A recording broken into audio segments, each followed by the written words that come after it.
నమస్తే, welcome to desk analysis. Lok Sabha ఎన్నికలకు సంబంధించి కేసీఆర్ ఫోకస్ పెట్టారా?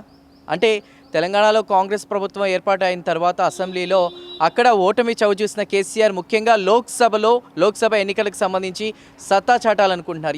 ఈ నేపథ్యంలోనే ఆయన ఉగాది తర్వాత అంటే ఉగాది పండుగ తర్వాత కూడా ప్రచారాల పర్వానికి ఆయన సిద్ధం కాబోతున్నారు. ఎలక్షన్స్ సంబంధించి ఇప్పటికే ప్రణాళికలు, కార్నర్ మీటింగ్లు ఇవన్నీ కూడా ఎక్కడికక్కడ నియోజకవర్గాలకు సంబంధించి కూడా వాళ్ళతో చర్చలు, సంప్రదింపులు, సమావేశాలు నిర్వహిస్తూ వస్తున్నారు. అయితే ఇప్పటి వరకు 17 లోక్సభ స్థానాలకు సంబంధించి కూడా 16 స్థానాలను కూడా ప్రకటించిన నేపథ్యంలో సికింద్రాబాద్ చూసుకుంటే కనుక పద్మారావు గౌడ్, అదేవిధంగా కడియం కావ్య ఎవరైతే ఉన్నారో వరంగల్ నుంచి ఇలా ముఖ్యమైన ప్లేసెస్లో కూడా అభ్యర్థులను ప్రకటన చేశారు. అయితే ఇప్పుడు హైదరాబాద్ ఎంపీ స్థానానికి సంబంధించి ఒకటే పెండింగ్లో ఉంది. అయితే ఈ స్థానానికి సంబంధించి కూడా శ్రీకాంత్ అనే వ్యక్తి పేరు అనౌన్స్ చేయబోతున్నట్టు తెలుస్తోంది. మొత్తం మీద 17 పార్లమెంట్ స్థానాలకి అభ్యర్థులు డిసైడ్ అయిపోవడం అంటే 16 స్థానాలకి ఫైనల్ అయిపోయారు.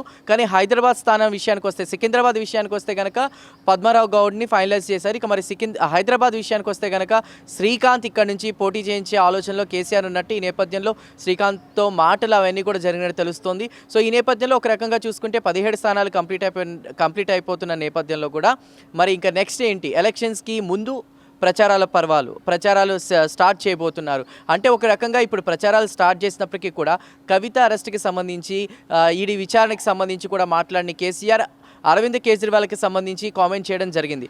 ఈ నేపథ్యంలో తెలంగాణలో ప్రజలు అంతా గమనిస్తూ వస్తున్నారు. ఒక రకంగా కవిత కూడా ఇవన్నీ కూడా అక్రమ అరెస్టులు కావాలనే ఇరికిస్తున్నారని చెప్పినటువంటి కవిత తర్వాత ఏదైతే పిటిషన్ ఉందో అది మళ్ళీ వెనక్కి తీసుకోవడం జరిగింది. ఇవన్నీ కూడా చూస్తూ ఉన్నారు ప్రజలు తెలంగాణలో ముఖ్యంగా. అయితే కేసీఆర్ కవిత అరెస్టుపై మాట్లాడకపోవడం, ఒక రకంగా హరీష్ రావు ఎవరైతే ఉన్నారో ఢిల్లీ నుంచి రిటర్న్ వచ్చిన తర్వాత హరీష్ రావు, అదేవిధంగా కేటీఆర్, కవిత సోదరుడు కేటీఆర్ కూడా వీళ్ళందరూ కూడా కొద్దిగా సైలెంట్ అయిపోయినటువంటి పరిస్థితి ఎన్నికల నేపథ్యంలో కూడా. ఏదేమైనప్పటికీ కూడా అటు మరి కేసీఆర్ ఒక రకంగా కవిత అరెస్టుపై మౌనంగా ఉన్నారు. మరి అటు కేజ్రీవాల్కి సంబంధించి ఆయన కామెంట్ చేయడం జరిగింది.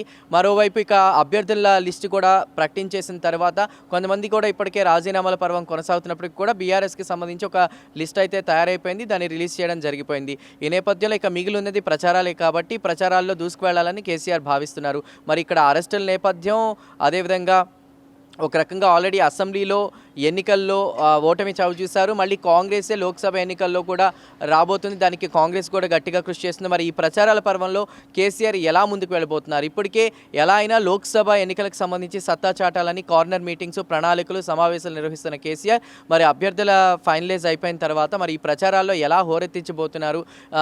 వివిధ అంటే గత ఎలక్షన్స్లో లానే సెంటిమెంట్ వర్కౌట్ అవబోతుందా? ఆ ప్లేసెస్ నుంచి మొదటిగా ప్రచారాలు నిర్వహించబోతున్నారా? లేదంటే ఎక్కడికక్కడ అంటే గతంలో కొంత సింగిల్గా ఆయన డెసిషన్స్ తీసుకుని చెప్పి లేదా ఎక్కువ మందితో సంప్రదింపులు జరపని కేసీఆర్ ఈసారి మాత్రం లోక్సభ ఎన్నికలకు సంబంధించి అంటే గత అసెంబ్లీ ఎలక్షన్స్ ఎఫెక్ట్ లోక్సభ ఎన్నికల మీద పడుతుందేమో అని అంటే చాలామంది ఇచ్చినటువంటి రాజకీయ విశ్లేషకులు కావచ్చు, ఇతర వాళ్ళ సజెషన్స్ అన్నీ కూడా బేరీజ్ వేసుకుని కూడా ఎక్కడికక్కడ ప్రతి లోక్సభ నియోజకవర్గానికి సంబంధించినటువంటి అభ్యర్థులు ఎవరైతే ఉన్నారో వాళ్ళతో, ఇతర కార్యకర్తలతో కూడా అక్కడ ఆ నియోజకవర్గానికి సంబంధించినటువంటి వాళ్ళతో కూడా సంప్రదింపులు, సమావేశాలు, వాళ్ళ దగ్గర నుంచి క్లియర్ ఇన్ఫర్మేషన్, సర్వేలన్నీ ఆధారంగా చేసుకుని వీళ్ళకి సీట్ ఇస్తే బాగుంటుందన్న ఉద్దేశంతో ఈసారి మమేకమై ముందుకెళ్తున్నట్టు తెలుస్తుంది. ఈ నేపథ్యంలో ప్రచారాల్లో ఏ స్థాయిలో హోరెత్తించబోతున్నారు? మరి అక్కడ కవిత అరెస్ట్కి సంబంధించి సైలెంట్ అయినటువంటి కేసీఆర్ ఈ లోక్సభ స్థానాలకు సంబంధించి ప్రచారాల్లో ఏమైనా మాట్లాడబోతున్నారా ఇలాంటి అంశాల మీద?